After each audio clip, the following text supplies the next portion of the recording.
নমস্কার।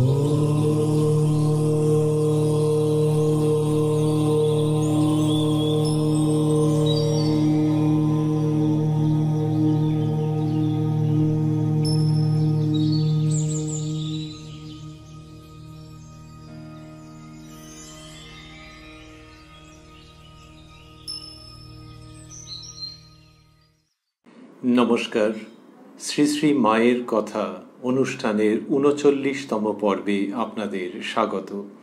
আপনারা এই অনুষ্ঠান দেখছেন প্রাণারাম বাংলা ইউটিউব চ্যানেলে, যেখানে প্রত্যেক সপ্তাহের শনিবার সম্প্রচারিত হয়। এই অনুষ্ঠানটি শুরুর সময় থাকে সন্ধে ৬টা, আর ওই প্রাণারাম বাংলা ইউটিউব চ্যানেলেই প্রত্যেক সপ্তাহের প্রত্যেক দিন সম্প্রচারিত হয় কথায় কথায় কথামৃত। শুরুর সময় থাকে রাত্রি ৯টা। এই অনুষ্ঠানে শ্রী শ্রী মায়ের কথা নামক যে বিখ্যাত গ্রন্থটি আছে সেটিকে অবলম্বন করে আমরা অগ্রসর হচ্ছি, যেখানে জননী সারদা মণির স্মৃতিকথা অনেকগুলি সংকলিত হয়েছে।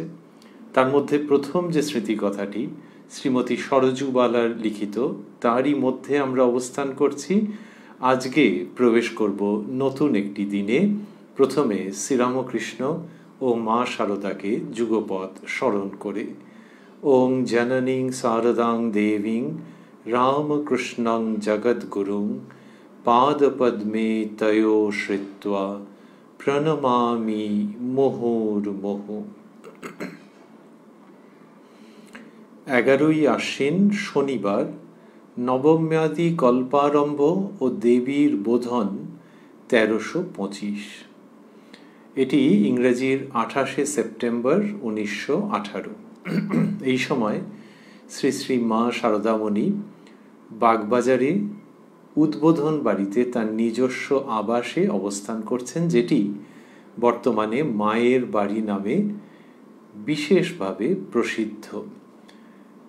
সরজুবালা লিখছেন, প্রাতে গিয়েছি, মা ফল কাটছিলেন, দেখেই বললেন, এসেছ মা, এসো, আজ বোধন। এরপরেই বন্ধনীর মধ্যে সরজুবালা লিখছেন, আমার এই কথা মনেই ছিল না। তারপরে মা বলে চলছেন, ঠাকুরের এই ফুলগুলি বেচে সাজিয়ে রাখো, ফলের থালা এই পাশটিতে রেখে দাও। আদেশ পালন করলুম। ফল ইত্যাদি কাটা হয়ে গেলে মা পাশের ঘরে এলেন, স্নান করবেন। তেলের ভাঁড় চিরুনি নিয়ে আমার কোলের কাছে এসে বসলেন। মাথায় হাত দিতে আমি ইতস্তত করছি দেখে মা বললেন, দাও না গো মাথাটা আঁচড়ে, যেন বালি কাটি। আদেশ পেয়ে আমি আঁচড়ে দিচ্ছি। রাধু নিয়ে এসে বলছে, চিঁড়ে দিয়ে দই দিয়ে খাবো। এইরকম সব ঘটনা ঘটছে। সরজুবালা সংকোচ করছেন। যখন মা ওই তেল চিরুনি ইত্যাদি নিয়ে তার কোলের কাছে এসে বসেছেন, সংকোচের কারণ তো রয়েছেই। জগৎজননী মা শারদামণি, যারা সেইভাবে মাকে দর্শন করেছেন প্রত্যক্ষ রূপে, তাঁরা কতক কতক সেগুলি তো প্রকাশ করেছেন।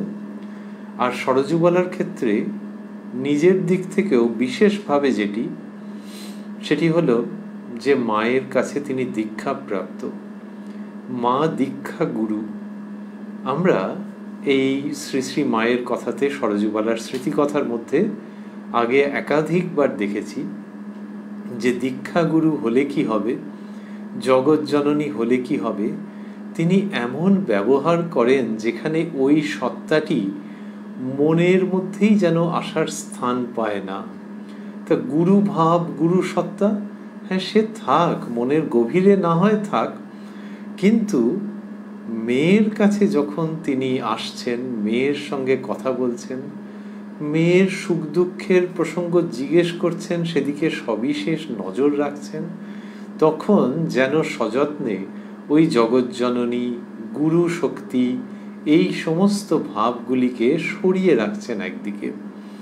এইখানেও আমরা দেখছি এরকমই একটি মুহূর্ত, এরকম মুহূর্ত আমরা আগেও পেয়েছি কয়েকটি।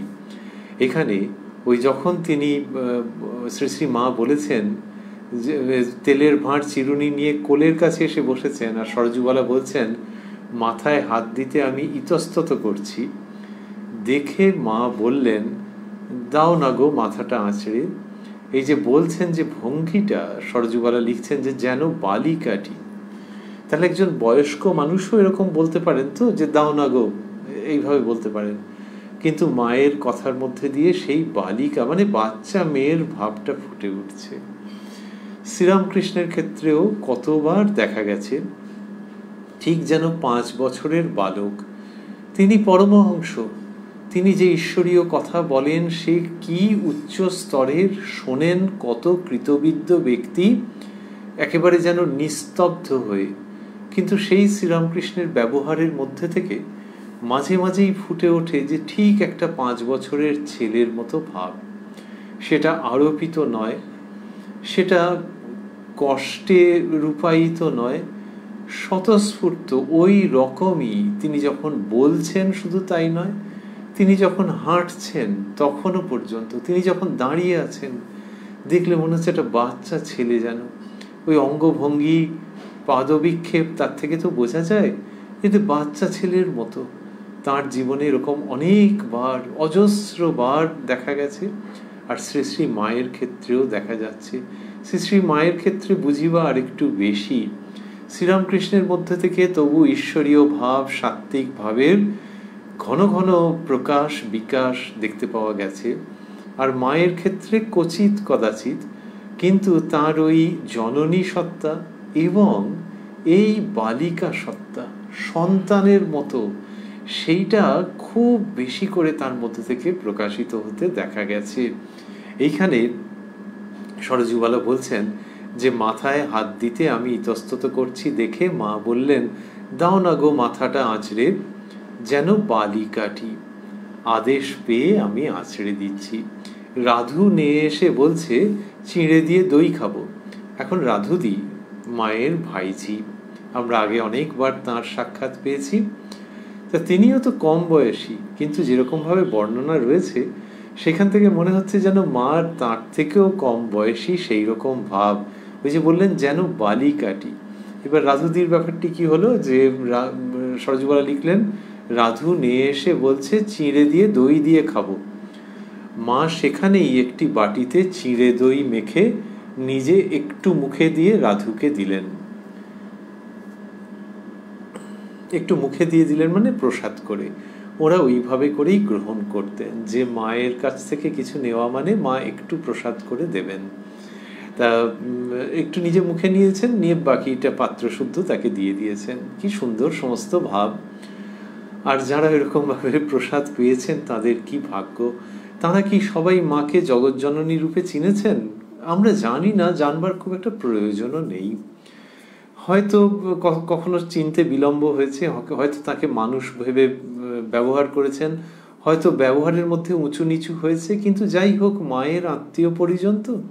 কিন্তু আমরা যদি মনে মনে ভাবি যে ওই চিঁড়ে দই খেতে চেয়েছেন রাধুদি, আর মা প্রসাদ করে দিচ্ছেন, তখন সেই ভাবনার মধ্যে দিয়ে, সেই মননের মধ্যে দিয়ে, সেই মনোযোগ স্থাপনের মধ্য দিয়ে যেন আমরাও সেই প্রসাদের অংশভাগ হতেই পারি। তো সরজুবালা লিখলেন যে মা সেখানেই একটি বাটিতে চিঁড়ে দই মেখে নিজে একটু মুখে দিয়ে রাধুকে দিলেন। আমি মাথা আঁচড়ানো রেখে তেল মাখিয়ে দিচ্ছি। মা বলছেন দেখো জয়রাম বাটিতে কটি ছেলে দীক্ষা নিতে গিয়েছিল, তাদের দিলুম না।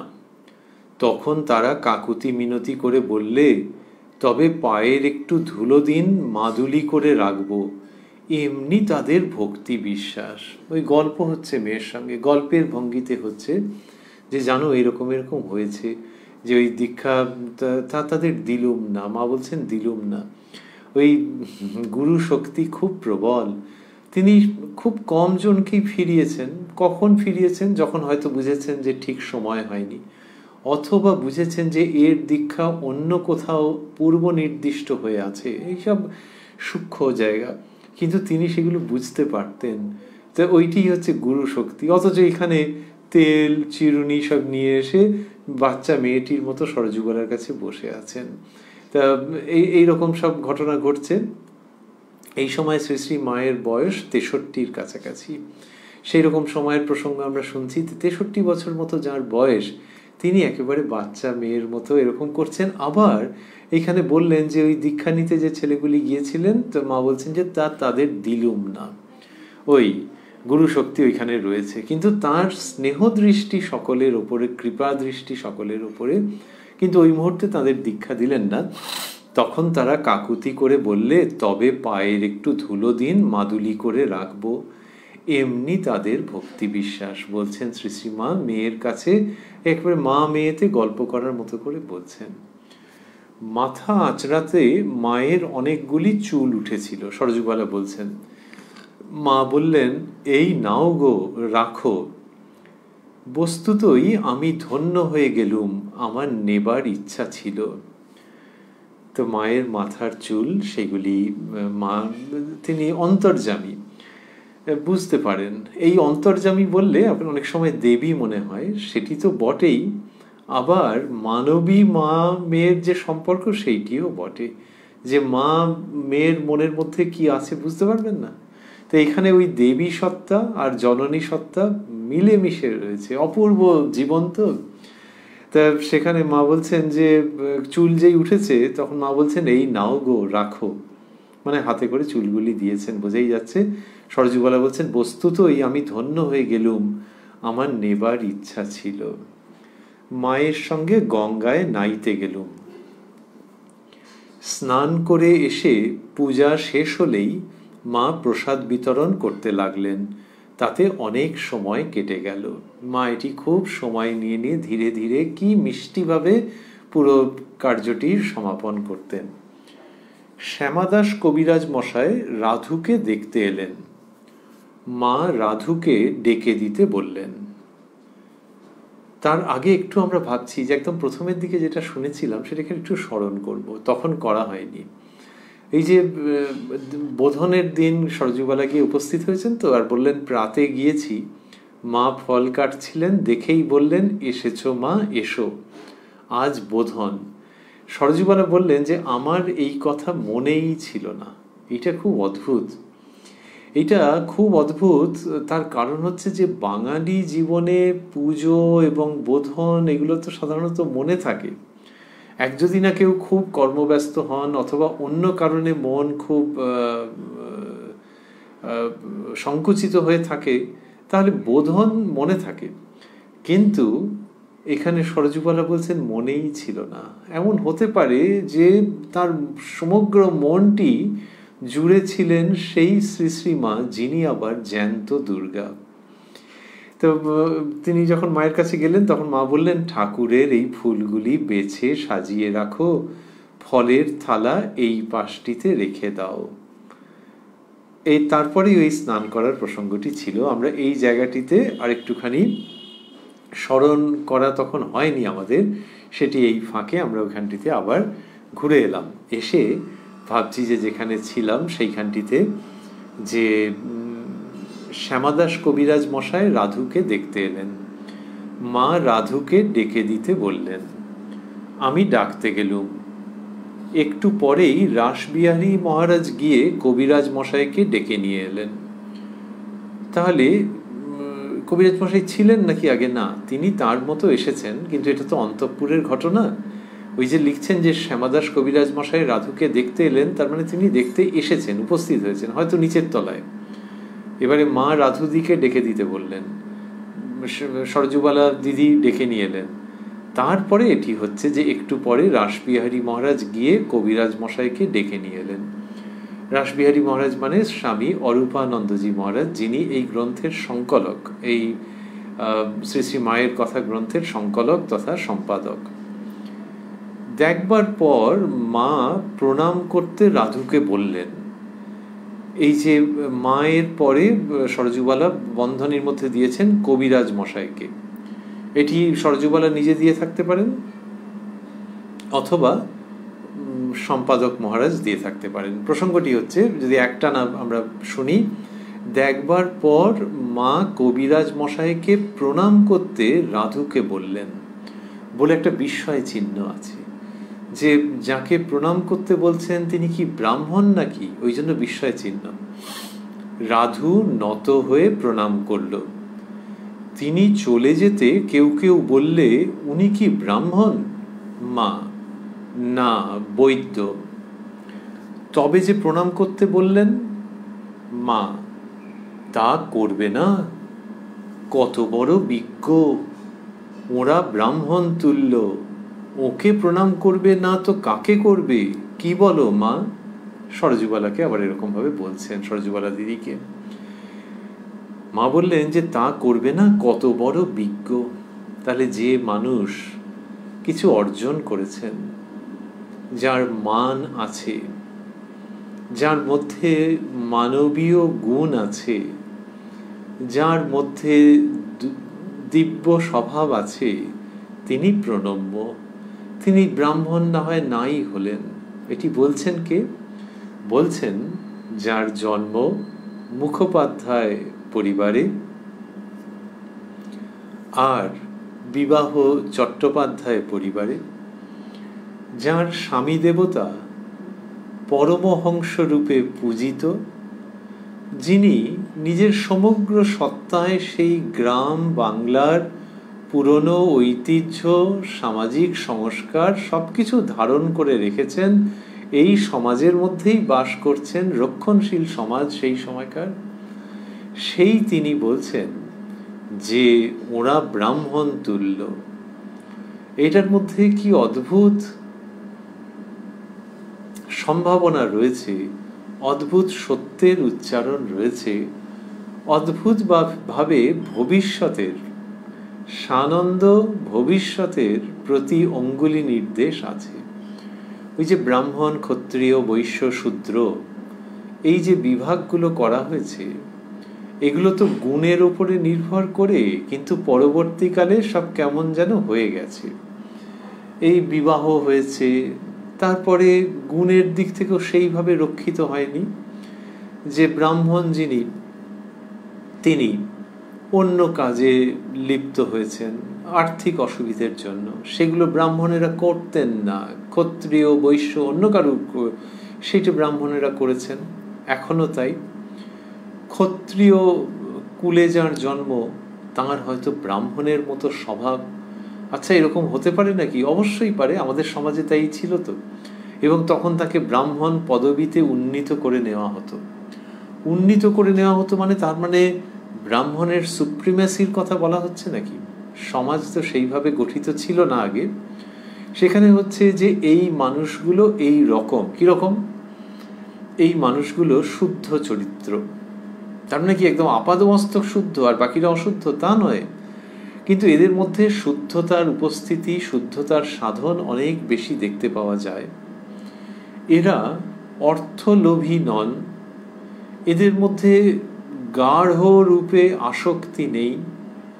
এরা ওই শাস্ত্রপাঠ, জপ, ধ্যান, পুজো আচ্চা, অধ্যয়ন, অধ্যাপনা, এইসবের মধ্যে থাকেন।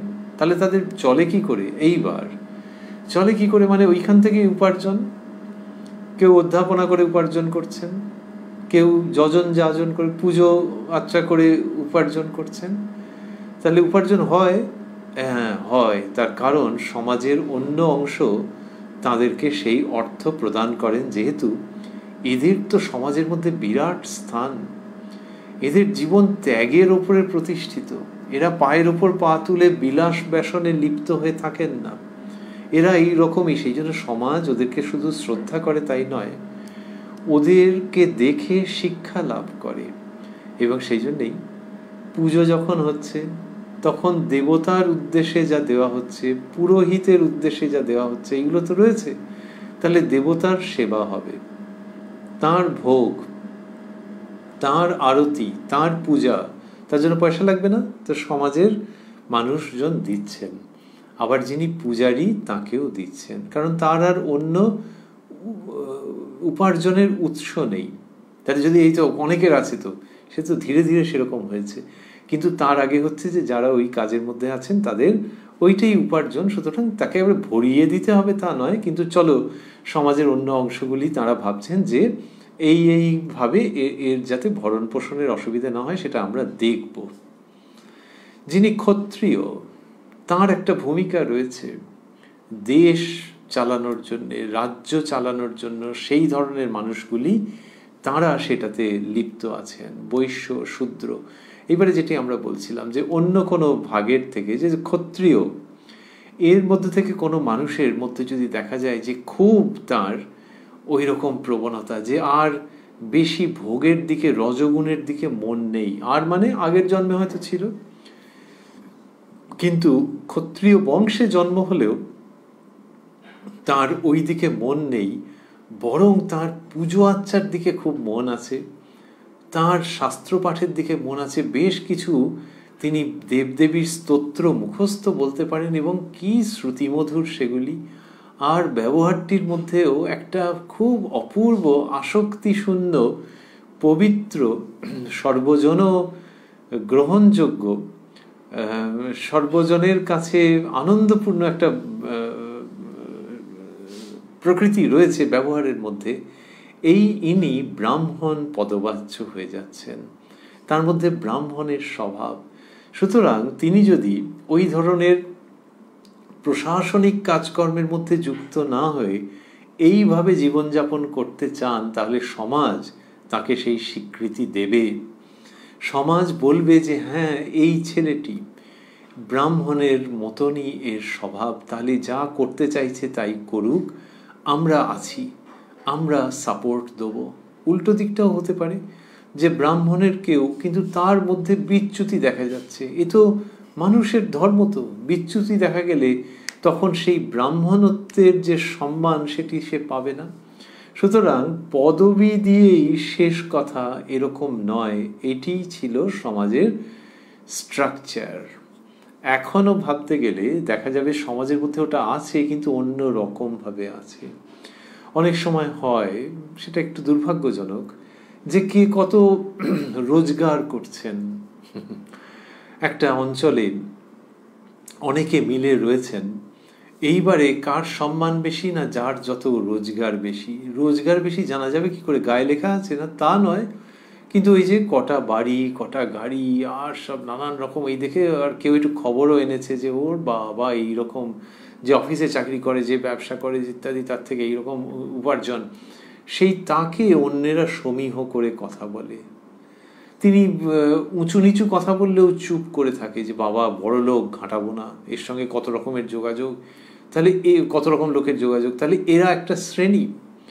সেই শ্রেণীটা নির্ধারিত হলো কি দিয়ে? পয়সা দিয়ে নির্ধারিত হলো। সুতরাং সমাজের মধ্যে কিন্তু এই বিভাজনগুলো রয়েছে, কিন্তু বিভাজনগুলো টুইস্টেড হয়ে গিয়ে কেমন যেন হয়ে গেছে, বেঁকে চুড়ে আড়ষ্ট হয়ে গেছে সেই বিভাজনগুলো। সেইখানে ওই যে আগেকার যে ভাব, সেটির পুনঃসংস্থাপনের প্রয়োজন আছে। কেন প্রয়োজন আছে? তার কারণ তা না হলে সমাজের অগ্রগতি হবে না। তা না হলে পেশি বলই রাজত্ব করতে থাকবে। তাহলে কেউ যদি একটু নেতিবাচক চিন্তায় বলেন যে তাই তো হচ্ছে, পেশি বলই তো রাজত্ব করছে, কিন্তু শেষ কথা কি বলা হয়েছে? সমাজের তো পরিবর্তন হয়। বঙ্গে যখন নবজাগরণ হয়েছে, লোকে বলেছে বাবা কি সাহিত্যে, কি শিল্পে, কি সংস্কৃতিতে, সমস্ত দিকে, কি বিজ্ঞানে, কি অভূতপূর্ব উন্নতি হয়েছে। নবজাগরণের ঢেউ উঠেছে, নবজাগরণ, নতুন নতুন একেবারে, কি অপূর্ব গান, কি অপূর্ব কবিতা, কি ভাব, কি চিত্র, এইসব বিজ্ঞানের ক্ষেত্রে কি প্রতিভাবান আবিষ্কার, সেই সমস্ত হয়েছে, কি অপূর্ব আবিষ্কার, এই সমস্ত হয়েছে। সেটা কি তার আগে ভাবা গিয়েছিল নাকি? তো ইতিহাস তো পরিবর্তিত হয়। কেউ যদি ভাবে খারাপের দিকে যাচ্ছে, খারাপের দিকে যাচ্ছে, তারপর রিভাইভাল হয়। সেই রিভাইভালের নানান রকমের নাম আছে, তো তারই মধ্যে একটি হচ্ছে ওই নবজাগরণ। সুতরাং সমাজ কবে কিভাবে পরিবর্তিত হবে এটা আমরা বলতে পারি না, কিন্তু সমাজ খুব গতিশীল। তাই ওই যে আশ্রম ভিত্তিক সমাজ, সেটির প্রাসঙ্গিকতা তো থেকেই যাচ্ছে, যে এসো টাকা কড়ি নিয়ে কথা বলবো না, কার কত বাহুবল আছে আর কার কত অন্য অন্ধকার জগতের সঙ্গে যোগাযোগ আছে সেইটা দিয়ে তার ক্ষমতা, এটা বুঝে গেছি, এটা ঠিক নয়।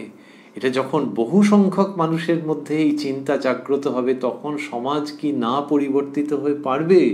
সমাজ তো আলাদা করে কিছু নয়, মানুষেরই সমষ্টি। শ্রী শ্রী মা দেখা যাচ্ছে যে ওই একেবারে রক্ষণশীল ব্রাহ্মণ সমাজের মানুষ, তার উপরে স্ত্রীলোক, মানতে হবে তো, তাদের উপরে সমাজের রক্তচক্ষু আরো অনেক বেশি।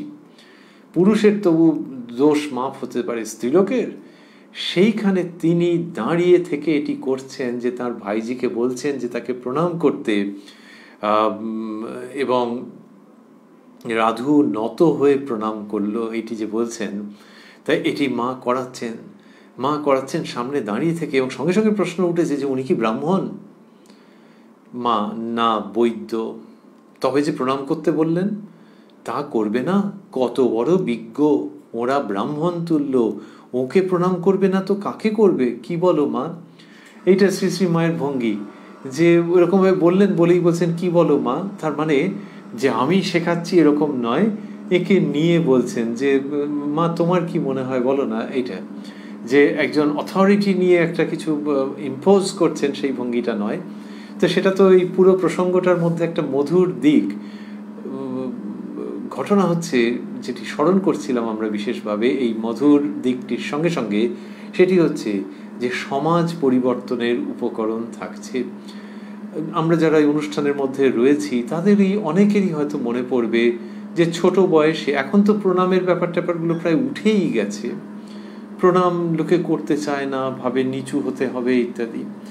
আর আগে যেটা ছিল, যখন প্রণাম ছিল তখন ব্রাহ্মণ বাড়ির ছেলে মেয়ে খুব সতর্ক থাকতো যে কাকে প্রণাম করবে আর কাকে করবে না। অনেকের মাঝখানে গিয়ে হয়তো পরপর প্রণাম করছে, একজনকে করতে গেল, তিনিও আঁতকে উঠলেন, অন্যেরাও তাকে একেবারে টেনে ধরলো যে এই ওকে নয়, আর ও ব্রাহ্মণ নয়, এরকম। আর সে কি একটা অড অ্যান্ড এম্বারাসিং সিচুয়েশন। এও তখন ভাবলো, মন খারাপ হয়ে গেল যে তাকে হয়তো কাকু বলে কি কাকিমা বলে কি জেঠিমা বলে কি জেঠু বলে, যা হোক বলে, তাকে প্রণাম করতে দিল না, বললে যে ও ব্রাহ্মণ নয়। সে তো এই হালের কথা। কিন্তু মা ওই 1918, বাংলার 1325 সেই সময় বলছেন। তা কই সমাজ বদলেছে কোথায়? বদলায়নি তাও আমরা বলতে পারবো না, কারণ ভাবনা চিন্তাগুলো তো কোথাও না কোথাও রয়ে গেছেই। ভাবনা চিন্তাগুলো রয়ে গেছে এবং ধীরে ধীরে এগুলো কি রূপ নেবে আমরা বুঝতে পারি না।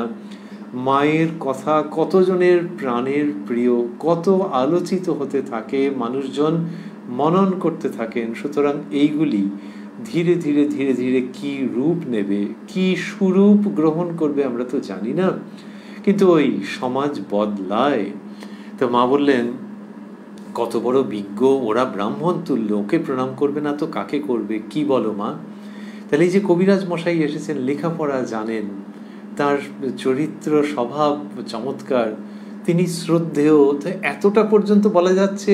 আর প্রণাম করলে জাত যাবে নাকি?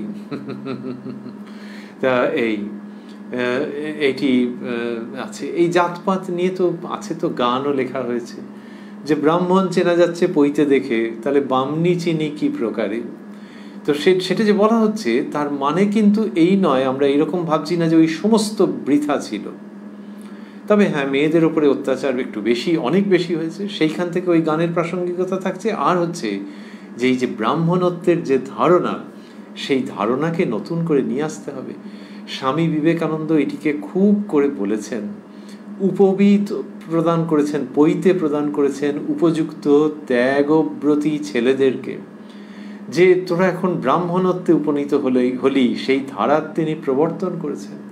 যে কার কি পদবী, ওইসব কি উপাধি, ওইসব জেনে আমার কাজ নেই, কিন্তু যে জীবনে প্রবেশ করছে, যে ভাব নিয়ে প্রবেশ করছে, হ্যাঁ তারা ব্রাহ্মণত্বে উপনীত হচ্ছে, ব্রাহ্মণত্বে উপনীত হওয়ার যে পদ্ধতি, সেই পদ্ধতির মধ্যে দিয়ে তাদের নিয়ে যাওয়া হোক এবং উপবীত প্রদান করা হোক। করছেন কে? নরেন্দ্রনাথ দত্ত, যার পূর্ব নাম শ্রীরামকৃষ্ণ, যাকে বলছেন যে সপ্তর্ষি মণ্ডলে দেখেছিলাম সেই ঋষিকে, তাকে বাচ্চা ছেলে গলা জড়িয়ে ধরে বলছে, আমি যাচ্ছি তুমিও চলো, সেই বাচ্চা ছেলেই শ্রীরামকৃষ্ণ আর ওই সপ্তর্ষি মণ্ডলের ঋষি who was requested by the young lad to come down to this earth was none other than Narendranath, যিনি জন্মসূত্রে ব্রাহ্মণ নন।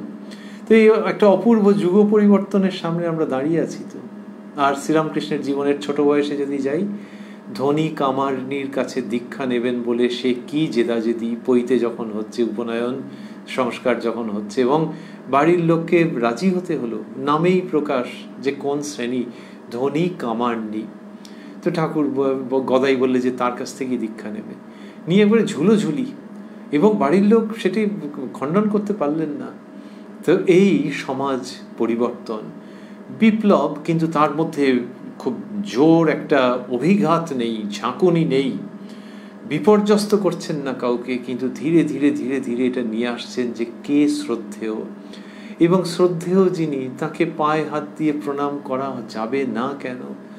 এই বর্তমান যে সময়, তাতে লোকে বলে যে অঙ্গ স্পর্শ করলে সেটা মেডিকেল কারণে বাধা আছে, কিন্তু সেটা যখন থাকবে না, সেই রকম ভাবে যদি ভাবা যায় যে যিনি শ্রদ্ধেয় তাকে পায়ে হাত দিয়ে প্রণাম করলে জাত যাবে, কখনো নয়।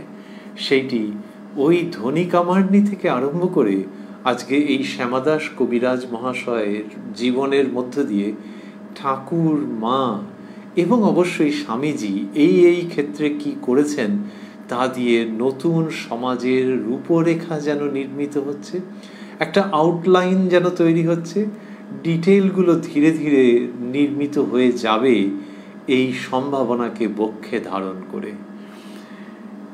ঠাকুরের ভোগ হয়ে গেল, বলছেন যে সরজুবালা বলছেন ঠাকুরের ভোগ হয়ে গেল, মায়ের খাওয়া হয়ে যেতে আমরা সকলে প্রসাদ পেতে বসলুম। মা আমাকে বললেন, কড়াইয়ের ডালটি বেশ হয়েছে, খাও। নলিনী দিদি বলছেন, তুমি রোজ এসে চলে যাও, খাও তো না, আজ বেশি করে মাছ খাও। ইনি মায়ের আরেকজন ভাইজি, নলিনী দিদি, তার কথাও পেয়েছি আমরা। এই বলে অনেকগুলি মাছ দেওয়ালেন, কিন্তু সরজুবালা বলছেন, মাছের চেয়ে ডালটাই আমার বিশেষ প্রিয়, মা ঠিকই ধরেছিলেন। ওই আবারও সেই মা মেয়ের সম্পর্ক।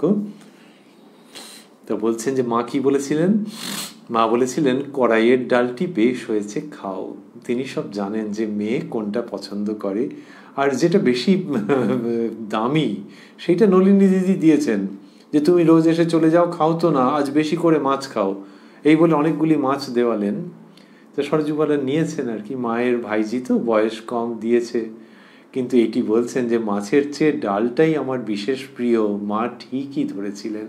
এ অপূর্ব লীলা এগুলি, যে যেখানে সন্তানের সঙ্গে এইরকম ব্যবহার, মনের কথা তিনি জানেন, সেই তিনি জানেন যিনি মানবী রূপে আবির্ভূতা, আবার তিনি দেবী। শ্রীরামকৃষ্ণ বলছেন, যখন মা পা টিপে দিচ্ছিলেন সেইরকম সময় মায়ের প্রশ্নের উত্তরে যে আমি তোমার কে, তার উত্তরে শ্রীরামকৃষ্ণ বলছেন, যে মা মন্দিরে, যে মা এই শরীরের জন্ম দিয়েছেন, আর যে মা মন্দিরে, যিনি এই শরীরের জন্ম দিয়েছেন ও ইদানিং নহবতে বাস করছেন, আর যিনি এখন পদসেবা করছেন, তিনজনকে অভেদ বলে দেখতে পাই। তো এই যে অভেদ রূপে দেখতে পাচ্ছেন, সেই মাকে এইখানেই সমস্ত সমাধান রয়েছে, যে জননী শারদামণি আর সেই মা ভবতারিণী আর ওই জননী চন্দ্রমণি, এরা অভিন্না। এইখানে ওইটা দেখতে পাওয়া যাচ্ছে যে ওই সন্তান কি চান সবটা জানেন। কে জানেন? জানেন সেই মন্দিরের মা, যিনি মা শারদা, আবার জানেন ওই নিজের মাও বটে, যিনি একেবারে আপন জননী। তিনি জানেন যে মেয়ে কোনটা ভালোবাসে, কি চায়। তো তার মধ্যে ওই সবটা রয়েছে। শারদা বলে যাকে দেখা যাচ্ছে, এবং যার মধ্যে এই মাতৃত্বের বিকাশ, মাতৃত্বের এমন অপূর্ব দ্যুতি, সেই তার যে মাতৃত্ব, সেটি আবার ওই জগন্মাতার মাতৃত্ব বটে। এ এক অপূর্ব জায়গা, কিন্তু জগন্মাতৃকার ভাবটি চেপে রাখা আছে। মা এইবার বিশ্রাম করবেন। গোলমাল হবে বলে আমরা পাশের ঘরে গেলুম। গোলমাল হবে মানেটা কি? গোলমাল হবে মানে এইসব মেয়েরা রয়েছেন তো কথাবার্তা হবে, সেইটা। খানিক পরে এসেছি। মা বলছেন, দেখছো সব দরজা বন্ধ করে রেখেছে, গরমে প্রাণ গেল, খুলে দাও তো। আসলে এদের সঙ্গ মা চাইছেন। তা মা বলছেন, দেখছো সব দরজা বন্ধ করে রেখেছে, গরমে প্রাণ গেল, খুলে দাও তো। খুলে দিলুম। একটু পরেই মা উঠে কাপড় কাচতে গেলেন। নিজের হাতে করছেন এগুলি। ঠাকুরের বৈকালী ভোগ দেওয়া হলো। মা এসে উত্তরের বারান্দায় আসন পেতে বসলেন। তাহলে এই যে কাপড় কাচতে গেলেন, সরজুবালা দিদি কিছু বললেন না? এটা হয়তো এইরকম যে মা রোজই তো করেন, এটি এক। আর সরজুবালা চাইলে মা সেটা অনুমতি দেবেন না, কিন্তু দেখা যাচ্ছে নিজেই কাপড় কাচতে গেছেন। ঠাকুরের বৈকালী ভোগ দেওয়া হলো। মা এসে উত্তরের বারান্দায় আসন পেতে বসলেন। কিছু পরে বউ, মাকু এরা সব থিয়েটার দেখতে গেলেন। বউ মানে নবাসনের বউ, ঢাকার বউ, এরা সব ছিলেন, এদের কথা আমরা পেয়েছি। ইনি মনে হয় নবাসনের বউ, ওকেই সাধারণত বউ বলে বেশি উল্লেখ করা হয়েছে। তো বললেন যে কিছু পরে বউ, মাকু এরা সব থিয়েটার দেখতে গেলেন। মাকু দিয়ে আরেকজন ভাইজি। মায়ের কাছে চুপ করে বসে তাকিয়ে দেখি মায়ের মাথার সামনে অনেকগুলি পাকা চুল দেখা যাচ্ছে। মনে হলো প্রাতে তখন যদি তুলতুম। মাও বলছেন, এসো তো মা, আমার পাকা চুল তুলে দাও। ঢের তোলা হলো, অনেক সময় লাগলো। তাই এরকমভাবে তিনি অনেকগুলি পাকা চুল তুলে দিলেন। ওই ইচ্ছে ছিল তো। তা বলছেন যে মনে হলো প্রাতে তখন যদি তুলতুম। তো মায়ের মাথার চুল সংগ্রহ করে রাখছেন সরজুবালা, তাই এখন সুযোগ পেয়ে এটি করছেন। এবং বলছেন যে মাও বললেন, এসো তো মা, আমার পাকা চুল তুলে দাও। ঢের তোলা হলো, অনেক সময় লাগলো। এইবারে সরজুবালা বিদায় নেওয়ার জন্য প্রস্তুত হবেন। তার আগে ভাবছি যে কি হলো, বউ, মাকু এরা সব থিয়েটার দেখতে গেলেন। তা সেকালে থিয়েটার দেখতে যাওয়া মানে একটা বিরাট ব্যাপার, উৎসবের মতন। আর মা অনুমতি দিয়েছেন নিশ্চয়ই, আগে থাকতে সব ব্যবস্থা করা ছিল, সেই জন্য থিয়েটার দেখতে গেছেন। এরা যে থিয়েটার দেখতে যাচ্ছেন, এটা কি টিকিট কেটে? হতে পারে টিকিট কেটে, আবার অনেকটাই হতে পারে যে রঙ্গমঞ্চের বহু মানুষজন, তারা তো ঠাকুর মায়ের পরম ভক্ত ছিলেন বঙ্গ রঙ্গমঞ্চের। খুবই সম্ভাবনা আছে যে টিকিটের প্রসঙ্গ নয়, এদের জন্য ব্যবস্থা করা ছিল। এইবার ওই ব্যবস্থাই যদি করা থাকে, এমনকি টিকিটও যদি কাটা হয়ে থাকে, তাহলে সরজুবালা গেলেন না? না, ওর সেই দিকে মনই নেই। বোধন সেইটি ভুলে গিয়েছিলেন, মায়ের কাছে পরিকিমরি করে যেন ছুটে এসেছেন। তার কোথায় যাবেন, মাকে ছেড়ে আর কোথায় যাবেন? ওরা গেছেন, ঠিক আছে, তারা তাদের মতো, তারা মায়ের আত্মীয়, মাকুদির কথা অন্তত, তো তাদের স্থান আলাদা। আরেকজনও গেছেন, কিন্তু সরজুবালার ক্ষেত্রে দেখছি যে তার যাওয়ার বিন্দুমাত্র প্রশ্ন উঠছে না। যে বাইরের জগৎ আর কি দেখতে যাব, এর পদপ্রান্তে বসে থাকব। লোকে বলে পা থেকে মাথা পর্যন্ত, আপাদ মস্তক, তার মানে পুরোটা মাকে সেইভাবেই হৃদয়ের মধ্যে ধারণ করছেন এরা। তার শ্রীচরণে প্রণাম করছেন, আর মাথার চুল দেখে লোভ হচ্ছে যে যেগুলো তুলতেই হচ্ছে সেগুলো সংগ্রহ করে রাখবো। এই আপাদ মস্তক মাতৃসেবা, মাতৃভাবের মধ্যে থাকতে পেরে জীবন ধন্য হওয়া, মাতৃসুধা আস্বাদন করা, এইসব ঘটছে মায়েরই কৃপায়। তা বললেন যে ঢের তোলা হলো, অনেক সময় লাগলো। এইবার ভক্তেরা সব প্রণাম করতে আসবেন। আমারও গাড়ি এসেছে, কালীঘাটের বাসায় যেতে হবে। এইবার উনি থাকতেন কোথায়? বাগবাজারের বাড়িতে থাকতেন, বোনের বাড়িতে। বোনের নাম সুমতিবালা, আমরা আগে সেটি দেখেছি।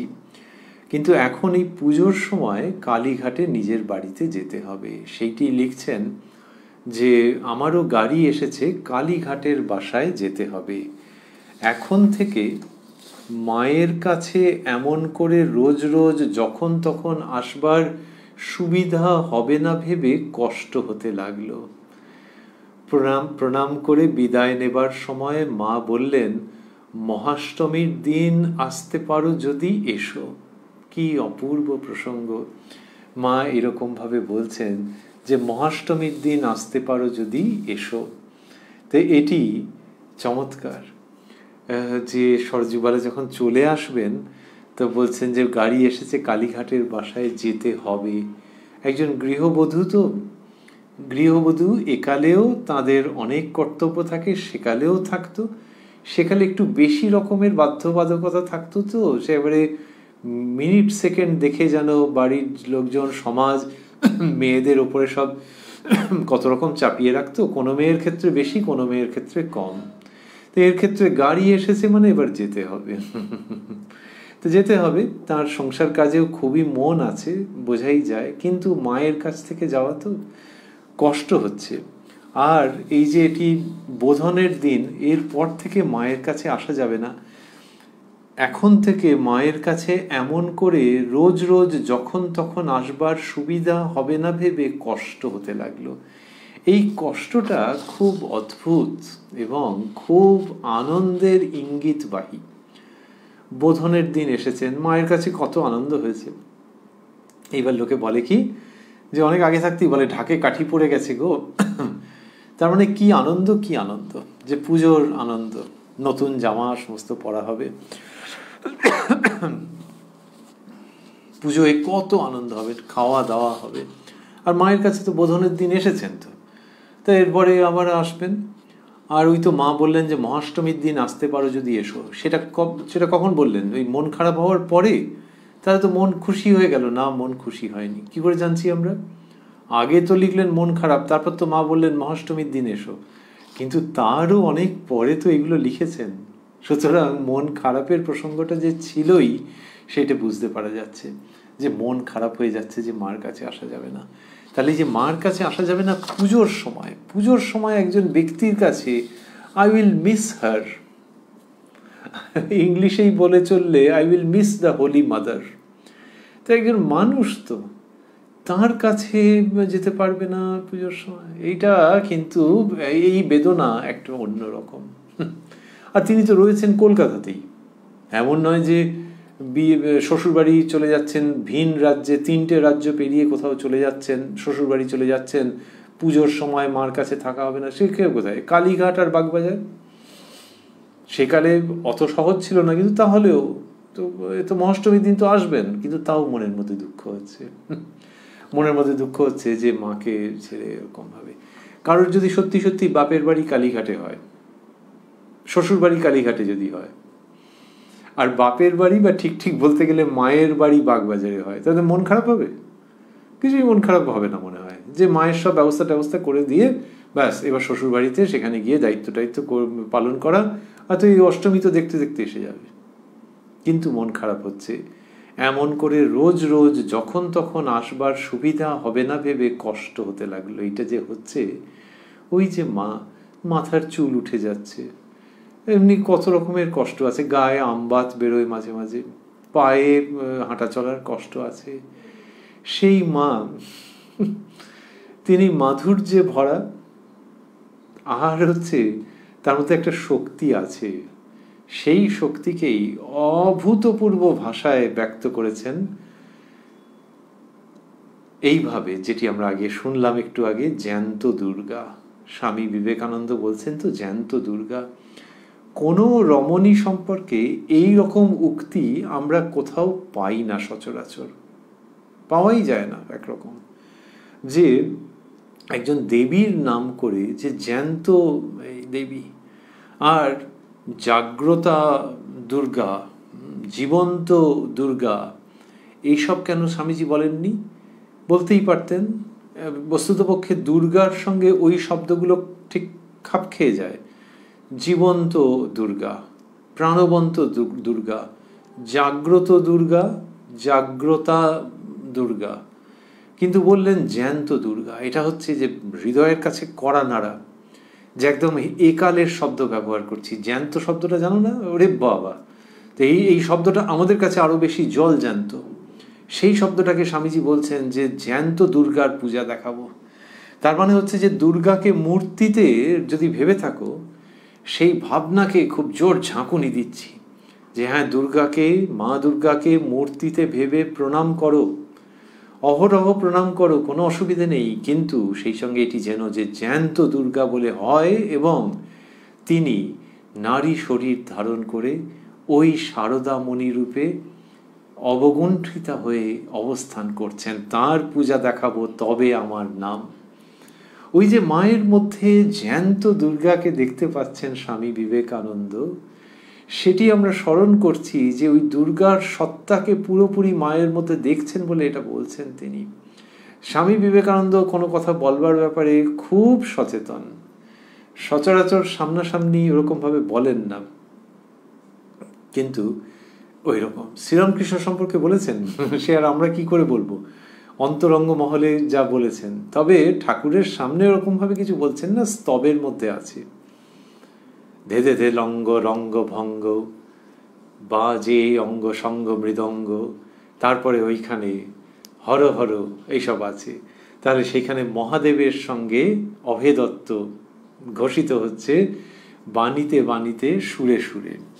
তা সেটা শিব শিব হর হর এইসব আসছে। তো তা ওই রকমভাবে এসেছে। আর কিন্তু তিনি সেই স্বামী বিবেকানন্দই মা শারদা সম্পর্কে ওপেনলি বলছেন যে জ্যান্ত দুর্গা।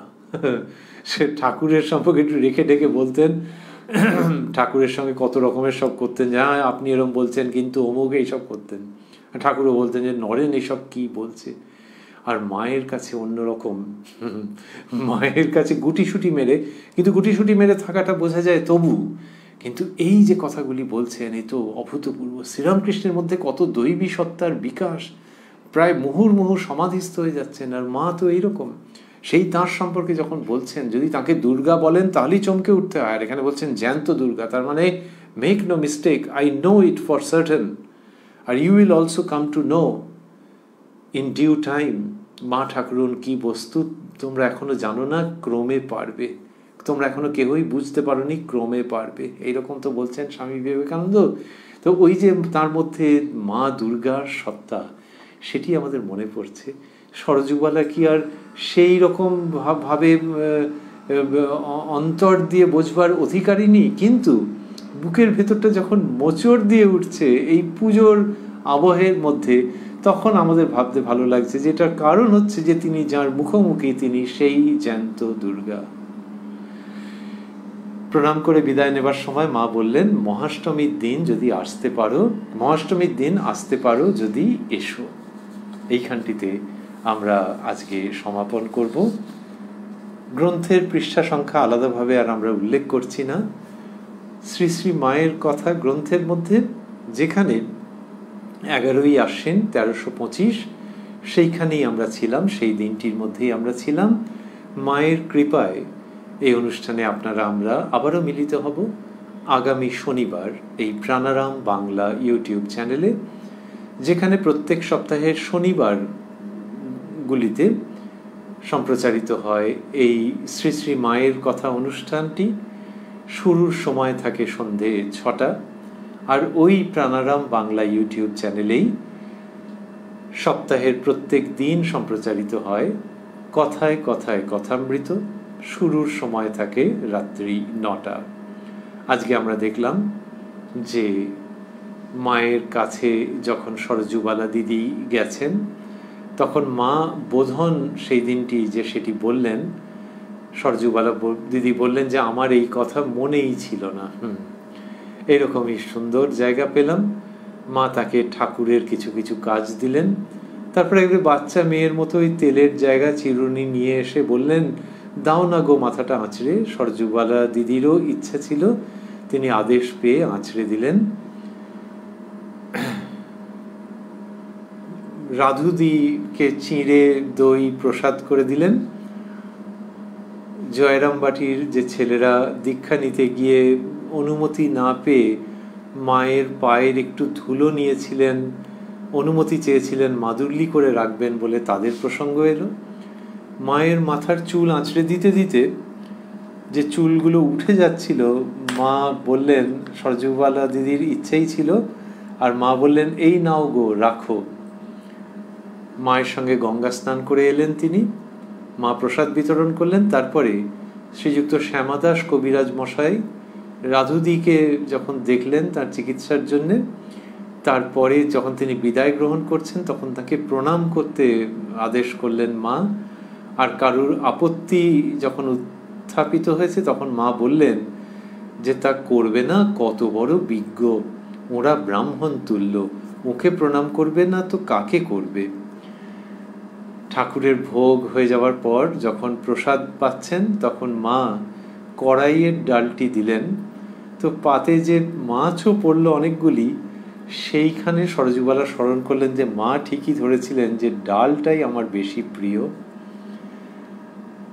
বিশ্রাম করবেন মা, সেই জন্যে সবাই অন্য ঘরে গিয়েছিলেন, কিন্তু মা এসে বললেন দেখছো সব দরজা বন্ধ করে রেখেছে, গরমে প্রাণ গেল, খুলে দাও তো।